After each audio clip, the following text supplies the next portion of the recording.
The news came out of nowhere. A sleek U.S. government jet landed quietly in Ouagadougou under tight security. No official statements, no press, just whispers.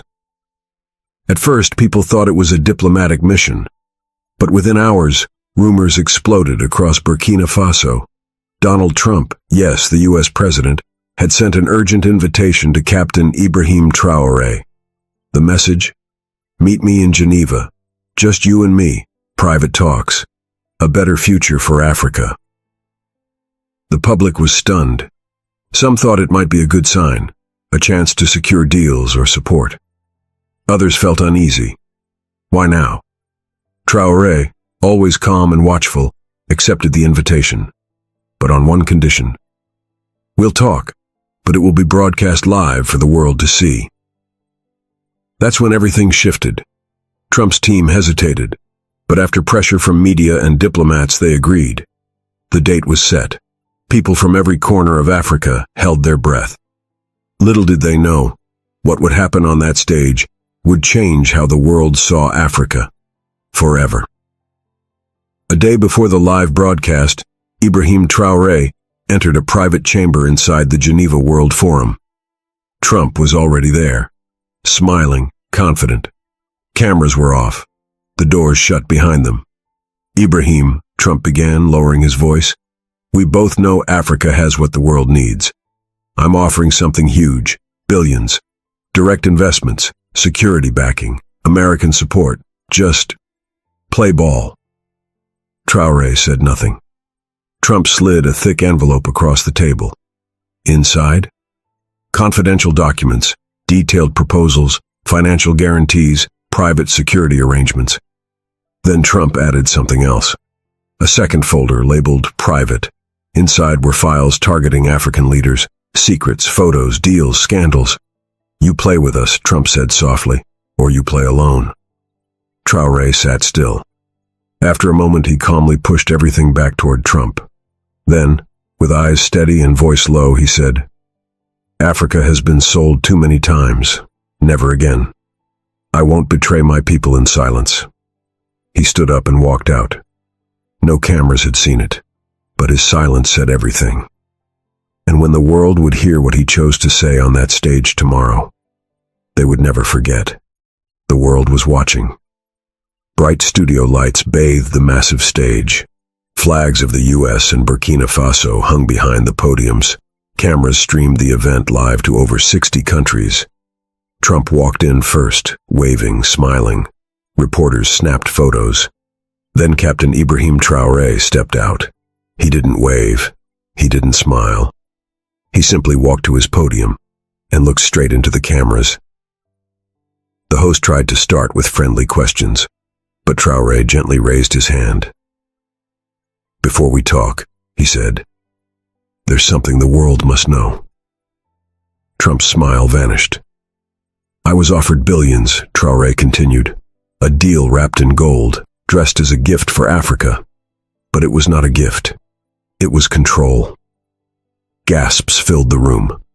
Trump shifted uncomfortably. Traoré's voice shook with quiet fire. They offered money. To trade my people's freedom, to trade our land, our dignity, our future. He paused. Then with piercing calm, he looked directly at Trump. Africa's dignity is not for sale. The entire room went silent. Trump blinked. His lips parted, but no words came. And then, the world exploded. The moment Traoré finished his words, Africa's dignity is not for sale. The room froze. No one moved. Not the host, not the diplomats, not even Trump. A heavy silence hung in the air. For a few seconds, all you could hear was breathing, unsteady, nervous, human.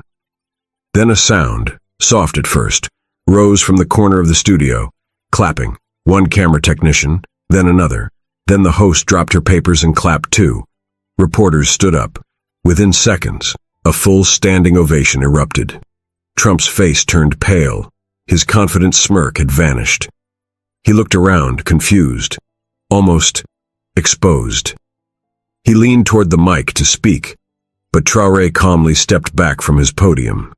He didn't say another word. He just nodded politely, placed his hand on his heart, and walked off the stage. The live feed stayed on him as he exited. Millions watching at home couldn't hold back tears. One elderly woman in Kenya whispered to her grandchildren, "That man is the spirit of Sankara reborn." The internet crashed from traffic in multiple countries, but behind closed doors, powerful men began to panic. Something dangerous had just been unleashed, and it wasn't just words. Far from Geneva, in a small village in northern Ghana, a young boy named Kojo was watching the live broadcast on a neighbor's small TV. He'd never seen a president speak like that before. Kojo lived in a house with no electricity. His school had no roof. His mother cooked with firewood and carried water on her head every day. But that night he saw something that gave him hope. As Traoré walked off stage, Kojo whispered, "One day, I'll be like him." He ran into his house, found the torn corner of a red t-shirt, a green wrapper, and an old yellow rice sack. He tied them together into a makeshift Pan-African flag. Then he walked to the center of the village square, barefoot, shaking, and raised it high. People came out silently watching him. An old man cried, a woman knelt and prayed. Across Africa, similar scenes were happening. In towns, in slums, in cities, mothers wept. Youth groups chanted. Even elders who had lost faith in politics watched the clip again and again. This wasn't just about Traoré anymore. It had become something bigger. A wound had been touched, and the healing had begun. Washington was not calm. Inside a high-level strategy room, intelligence officials and corporate advisors sat around a table. Screens showed live reactions from African countries. Hashtags trending. Africa is not for sale. Stand with Traoré. Colonialism is not dead. What have we done? One advisor muttered.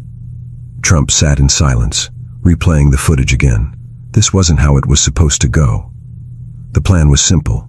Offer Traoré the development deal, let him speak nicely, gain some influence, and show the world the U.S. still had Africa under its wing.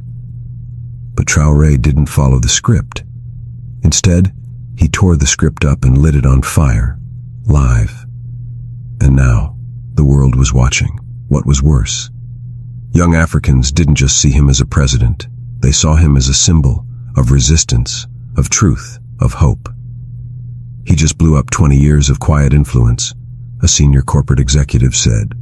Another added, "If other African leaders follow his path, our access to rare earth minerals, oil, gold, gone." Trump finally spoke. "Send someone, a private envoy. This isn't over." But even he didn't believe his own words, because deep down, he knew something had shifted in the soul of Africa, and it was too late to stop it. Amina, a 43-year-old market woman in Dakar, sat in front of her tiny black and white TV. Her youngest child slept on her lap. She hadn't planned to watch the broadcast, but when Traoré said, "Africa's dignity is not for sale," something in her cracked. Her late husband had died working in a mine owned by a foreign company. No safety, no compensation. They took the gold. She was left with sorrow. Now, for the first time in years, she felt like someone had spoken for her pain. Tears ran down her face.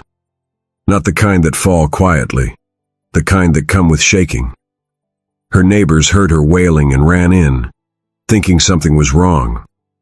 All she could say was, "He spoke for us. He spoke for the dead." Across the continent, stories like Amina's kept surfacing.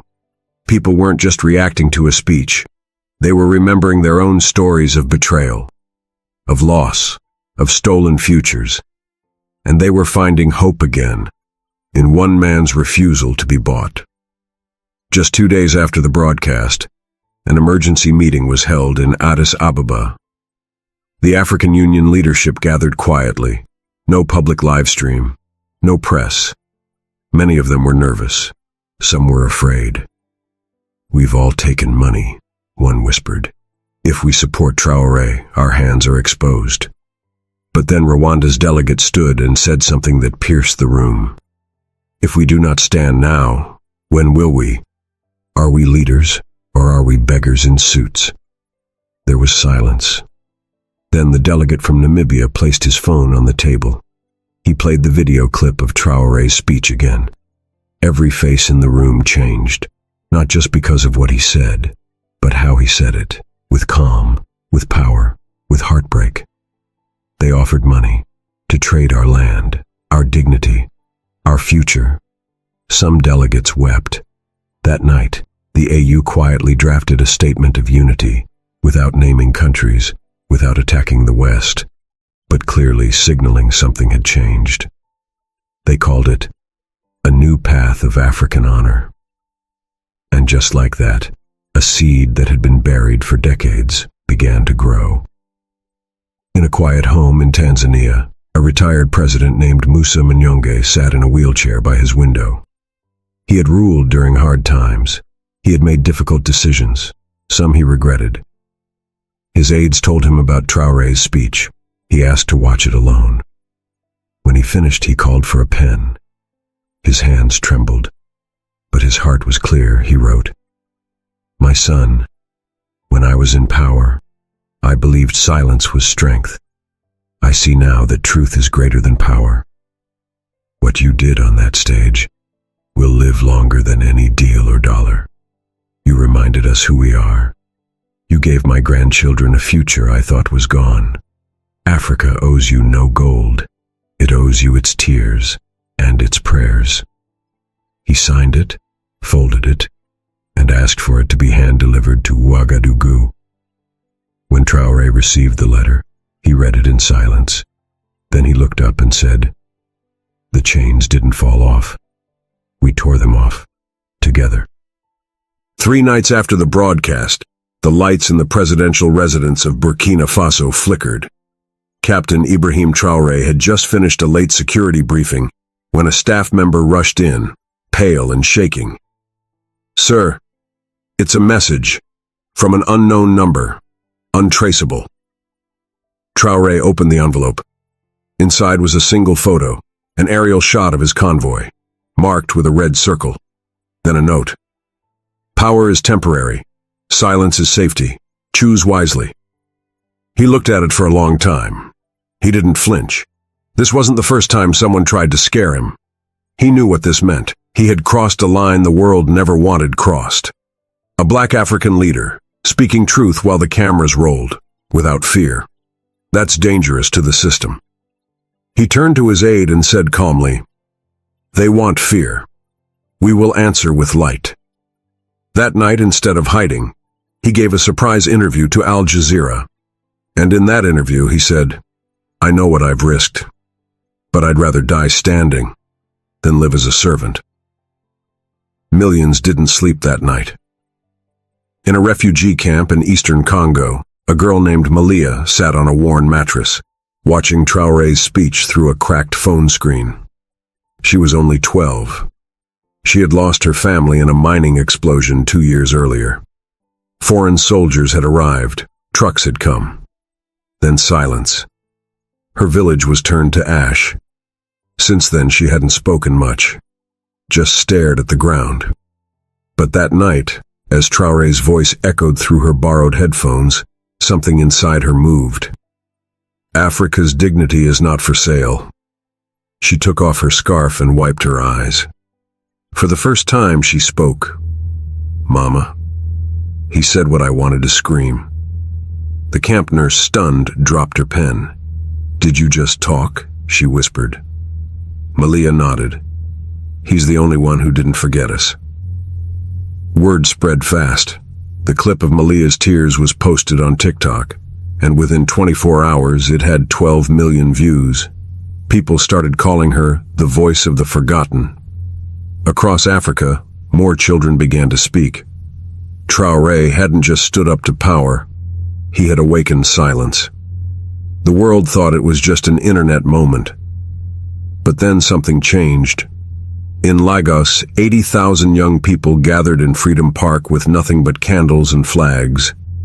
In Nairobi, 50,000 more flooded Uhuru Gardens, chanting Traoré's name. In Cape Town, an old apartheid song was remixed with his speech and played from rooftops. Africa's dignity is not for sale. It became the pulse of a generation. In the streets of Ouagadougou, a blind griot sang the speech word for word with tears running down his face. He hadn't sung publicly in 15 years. Even in parts of Europe, black communities gathered in front of embassies, holding signs that read, "We are not your resources." We remember Congo. We remember Libya. We stand with Traoré. News anchors tried to calm the storm. "It's just a phase," they said. But they were wrong. This wasn't a phase. It was a fire, and it had only just begun. 2 weeks after the global broadcast, a journalist from South Africa named Naledi received an anonymous flash drive. No name, no sender. It contained audio recordings, real, raw, and shocking. On the tape was the private conversation between Trump and his advisors before Traoré arrived in Geneva. Trump's voice was clear. "He'll take the money. They all do. Just give him the right numbers and something shiny to wave back home." Another voice replied, laughing, "They always choose gold over pride." But Traoré hadn't. Naledi sat in her small apartment, her hands shaking. She had a choice: keep it quiet, or release it.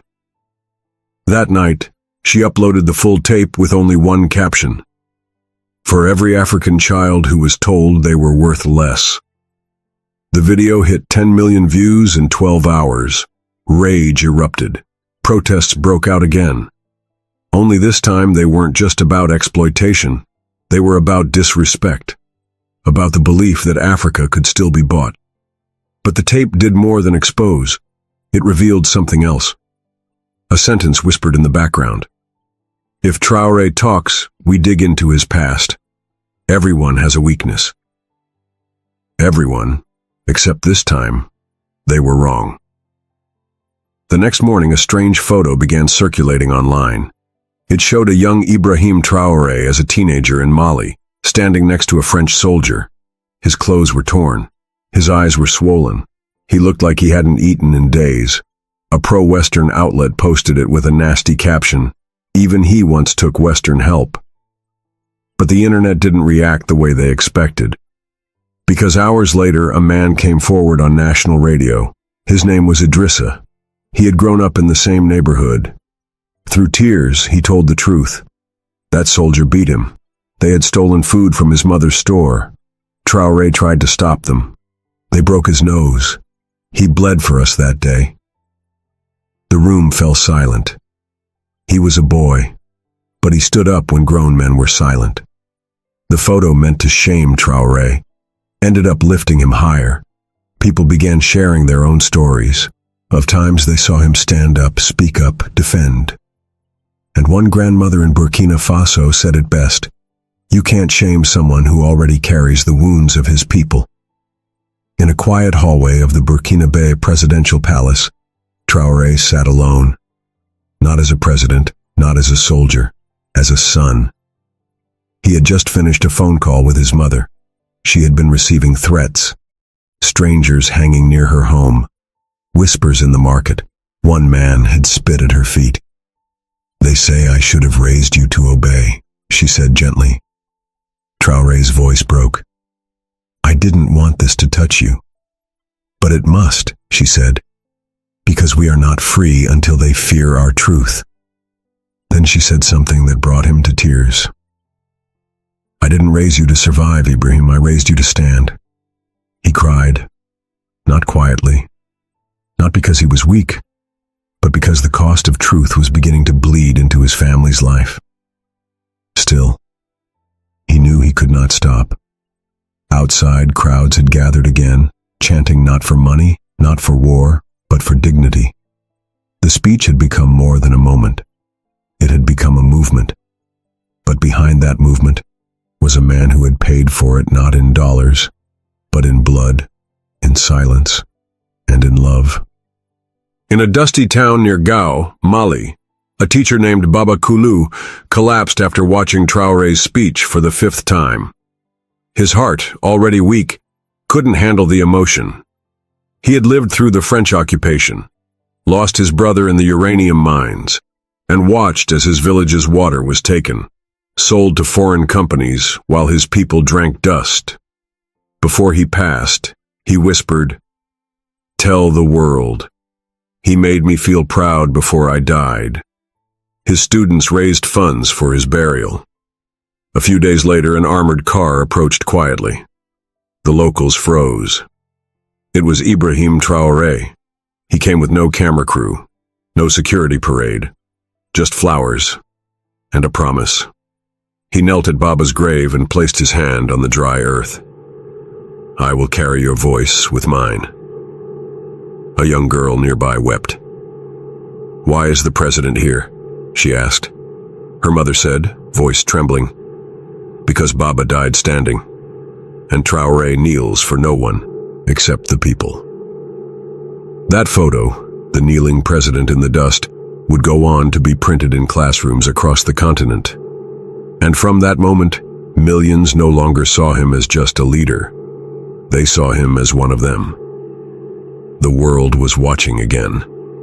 Traoré had been invited to speak at the UN General Assembly. Many assumed he'd decline, fearing more backlash. Instead, he walked into the chamber with quiet fire in his eyes. No suit. Just a simple African woven shirt, stitched by hand by his mother. He stood tall. He didn't read from a paper. He looked each delegate in the eye and said, "You gave us aid, then took our diamonds. You gave us loans, then stole our water. You gave us promises, and left us graves. But hear me now. We are not begging anymore. We are rebuilding, on our terms." The room was dead silent. Even CNN couldn't spin it. BBC didn't interrupt. One by one, young African diplomats rose and clapped, then the Caribbean, then parts of Latin America. Some Western leaders lowered their eyes. But one camera caught Trump, stiff in his chair, jaw clenched. Traoré turned one last time.